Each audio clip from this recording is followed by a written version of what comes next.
हमेशा जो है मुस्लिम लोगों ने ही उनके साथ गद्दारी की है। हरियाणवी लैंग्वेज में बता देती हूँ कि हंस हंस के सबको पानी पिला दिया है और एक तरह से उनको समझ नहीं आ रहा है कि इतना अच्छा मुख्यमंत्री भी कोई कैसे हो सकता है। हमारे प्रधानमंत्री जी कहते हैं कि हम कार्यकर्ता हैं। कार्यकर्ता का भाव जब तक ये रहेगा कि हमें जो जिम्मेदारी मिलती है ये हमें जनता की सेवा करने के लिए मिलती है, ना ही कोई पद को सुशोभित करने के लिए नहीं मिलती। मजबूत विपक्ष ही मजबूत देश की नींव रखता है।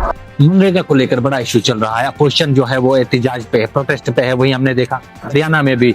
आखिर क्या जरूरत पड़ी कि सरकार को, भारतीय जनता पार्टी या मरकजी सरकार को, कि मनरेगा का नाम चेंज करना पड़ा?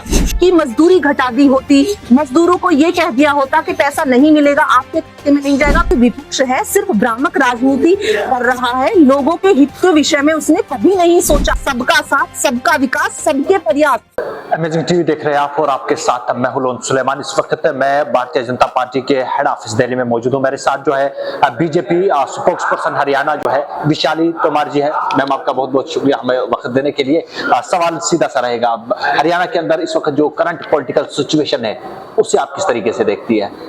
जी नमस्कार सभी को। सबसे पहले तो आपके चैनल के माध्यम से मैं हरियाणा की जनता को राम राम करती हूँ। हरियाणा की जनता को वैशाली तोमर का राम राम। जी देखिए, जब से आपने देखा कि भाजपा की सरकार आई है, भाजपा की सरकार आने के बाद आपने देखा कि किस तरह से जन कल्याण के काम हुए हैं और जन कल्याणों के काम में किस तरह से बेहतरी आई है। और उससे ऊपर, जैसे कहते हैं कि उससे ऊपर जब से नायब सैनी जी आए हैं, तो मैं आपको बताना चाहूंगी कि जब से नायब सैनी जी आए हैं तो ये कहावत हरियाणा में फेमस है कि उन्होंने अपनी मुस्कान के साथ, हरियाणवी लैंग्वेज में बता देती हूँ कि हंस हंस के सबको पानी पिला दिया। जिस तरह से वो मुस्कुराते हैं, विपक्षी हैरान है। अब ये सिनेरियो चला हुआ है हरियाणा में कि ना ही तो कोई मुद्दा है, क्योंकि काम इतने बेहतर हो रहे हैं, ना ही तो कोई रोजगार का मुद्दा रहा है, ना ही कोई बेरोजगारी का मुद्दा रहा है, ना ही कोई विपक्ष इस तरह की सड़कें और विकास, कोई भी मुद्दा नहीं है, क्योंकि सब तरह के काम आप देखें कि बेहतरी के साथ हो रहे हैं। तो अब क्या है, विपक्ष को ये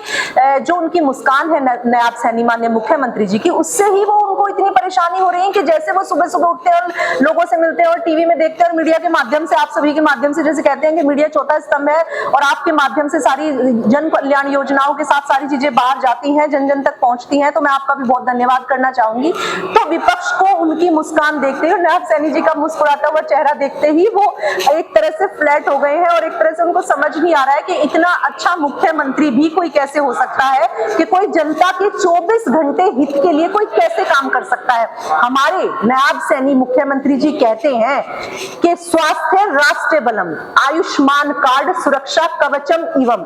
तो जो माननीय मुख्यमंत्री जी हैं, आप उनसे देखें कि 24 घंटे मुख्यमंत्री के दरवाजे खुले हुए हैं। आप देखें दिल्ली में, मैं आपको बताना चाहूंगी कि जापान से उनकी जब फ्लाइट थी, वो 10 घंटे की फ्लाइट से आए और दिल्ली में आते ही सबसे पहला उनका वाक्य था कि बाहर देखें कोई मिलने के लिए बैठा है या नहीं बैठा।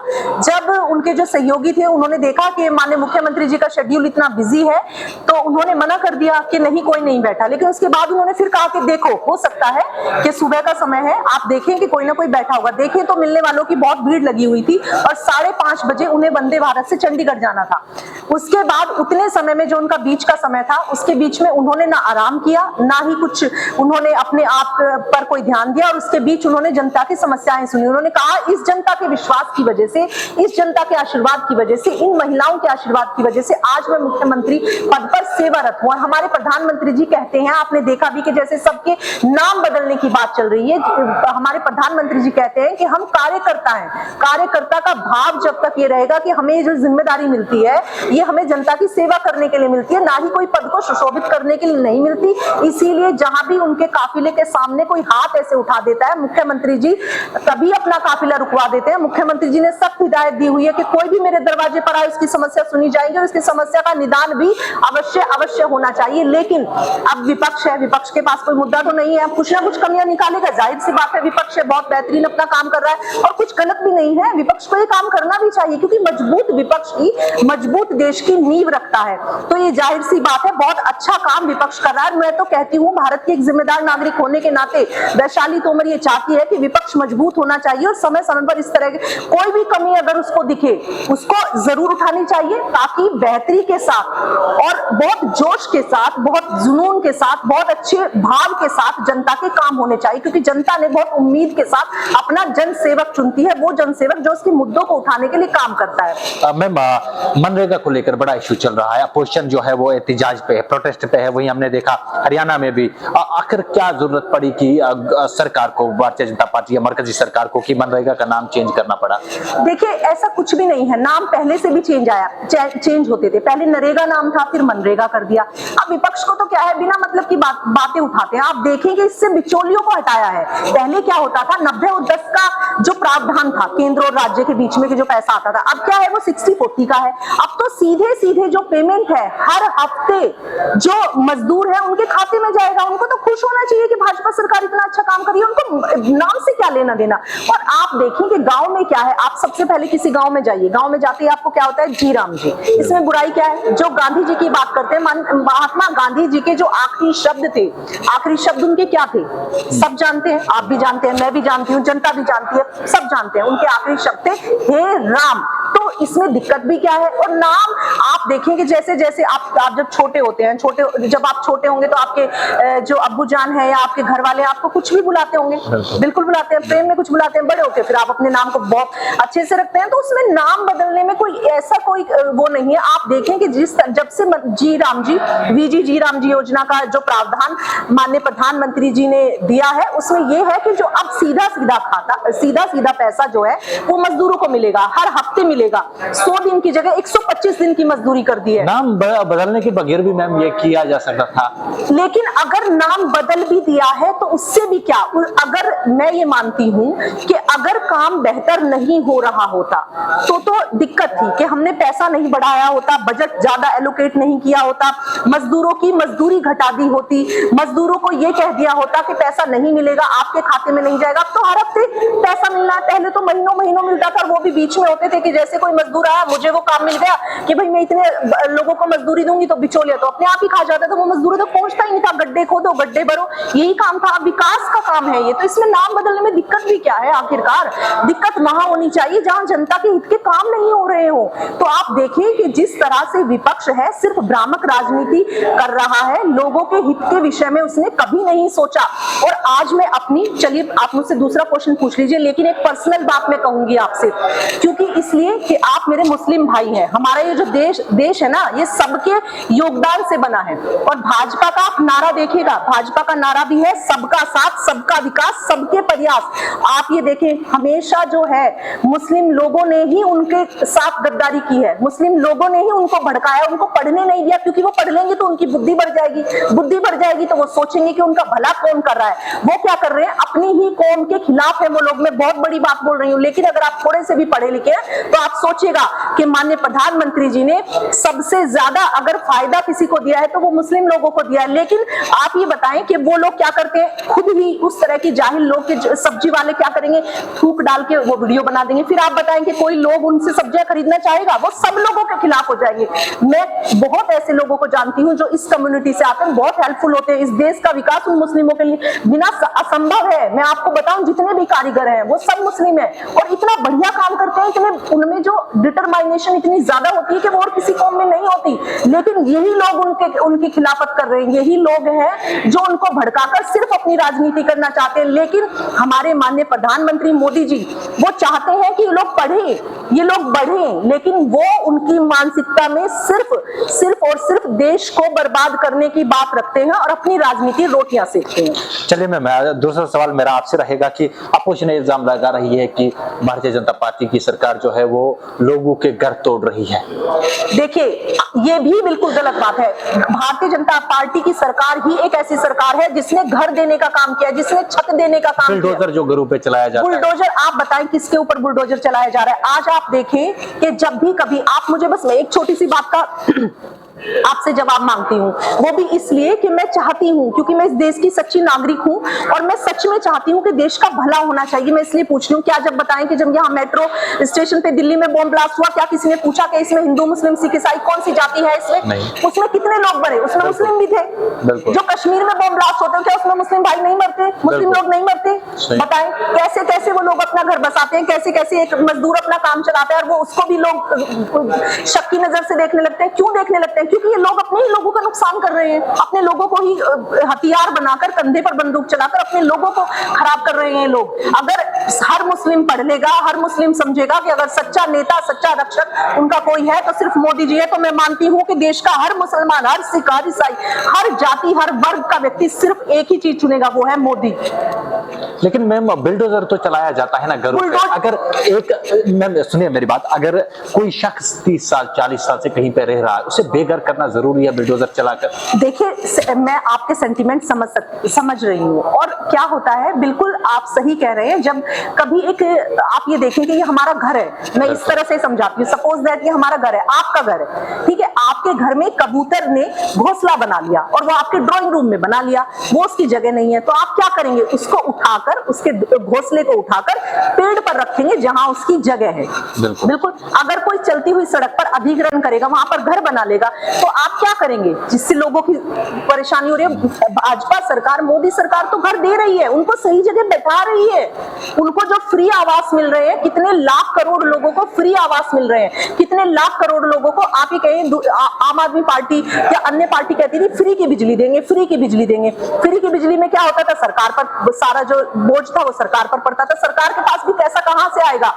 उन लोगों के पास से आएगा जो अपनी मेहनत का टैक्स का पैसा देते हैं और भारत माता की जय का नारा लगाते हैं, और ना ही किसी आरक्षण में बैठते हैं, ना ही कोई मांगते हैं कि हमें ये चाहिए। उन मीडियम क्लास लोगों की वजह से, जो उन गरीब, ना तो वो गरीबों की लाइन में आके राशन की लाइन में लगते, ना उनको फ्री की कुछ मिलता, लेकिन उसके बावजूद भी सबसे ज्यादा टैक्स जो भरता है वो मीडियम मध्यम परिवार भरता है, जो ना ही कभी कुछ मांगता है, क्योंकि वो भारत माता की जय का नारा लगाता है और भारत में प्रत्येक व्यक्ति को अपना भाई बहन मानता है, इसलिए अपनी सैलरी का 30% हिस्सा जो है आप सब लोगों के भले के लिए दे देता है। लेकिन उसके बाद भी अगर सब चीजें फ्री की मिल रही है, उसके बाद भी तुम एक्स्ट्रा अधिग्रहण कर रहे हो, तो ये कौन सी बात है?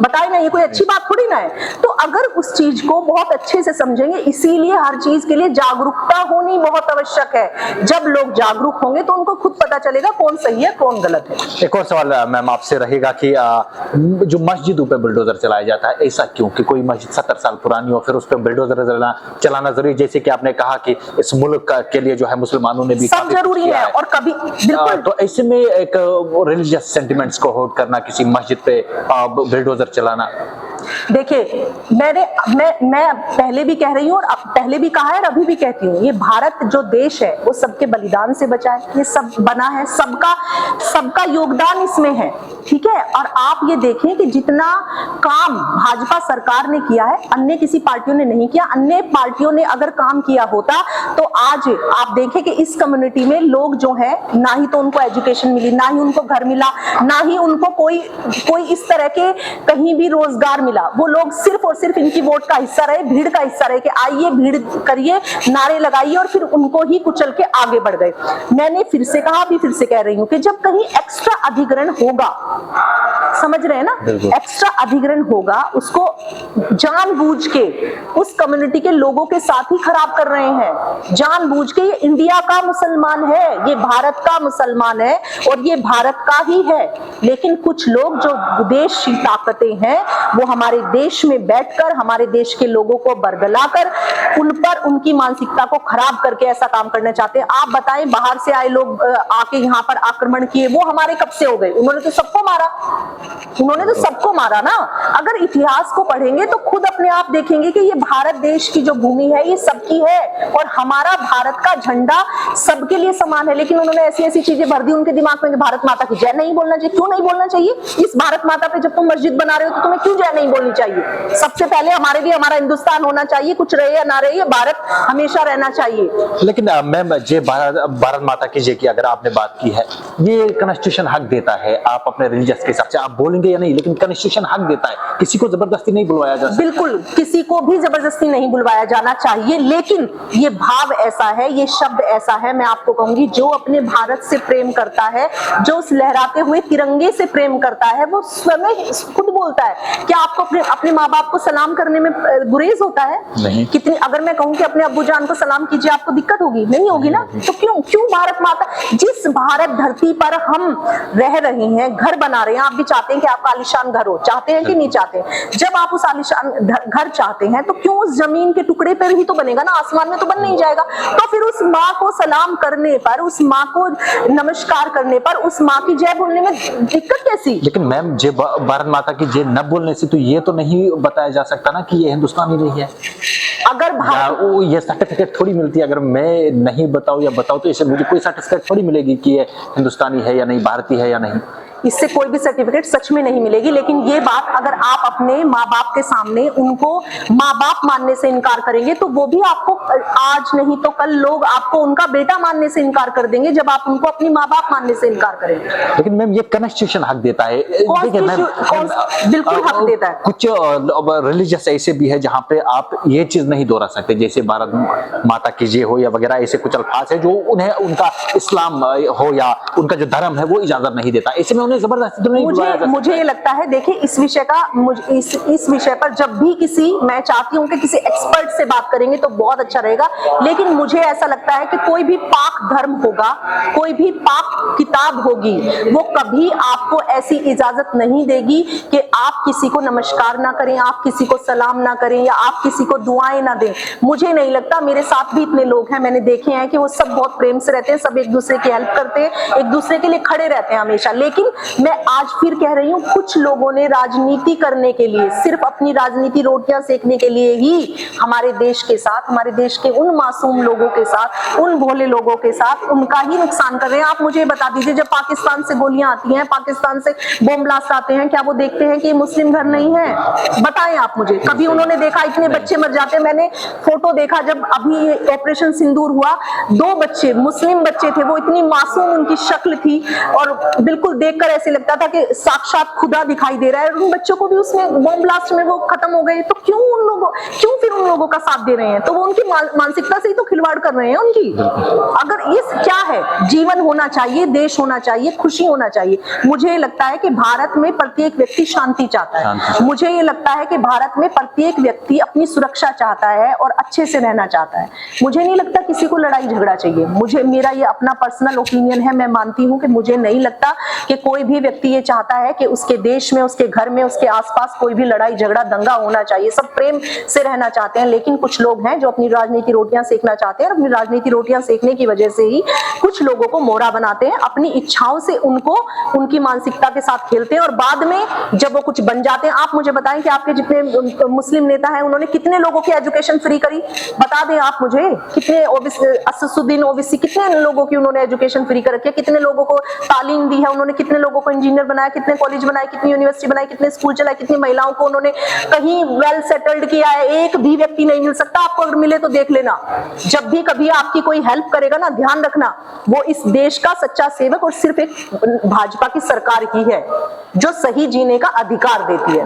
हाल ही में मैम अब आपसे दिल्ली रिलेटेड एक सवाल रहेगा कि अपोजिशन इल्जाम लगा रही है कि यमुना की जो सफाई को लेकर के इतना फंड अगर करोड़ों में आता है तो इसकी सफाई नहीं हो पा रही है। अब तक क्यों नहीं हुई थी? अब तो देखिए, माननीय रेखा गुप्ता जी के आने के बाद कितनी चीजें बेहतर हैं। आप देखें कि किस तरह से दिल्ली को कितना गर्त में डुबो दिया था। यहाँ का युवा जो है, दिल्ली का जो युवा, दिल्ली में लोग पढ़ने के लिए भेजते हैं बच्चों को। युवा जो होता है, मैं कहूंगी कि आज का युवा वो युवा है जिसकी सोच से कल को ये देश का भविष्य बदलेगा। लेकिन क्या आपने देखा, यहाँ का युवा नशे में पड़ा है, बोतलें फ्री कर दी, शराब फ्री कर दी। ऐसा भविष्य चाहते हैं आप? ऐसा देश चाहते हैं? ऐसा आगे भविष्य चाहते हैं?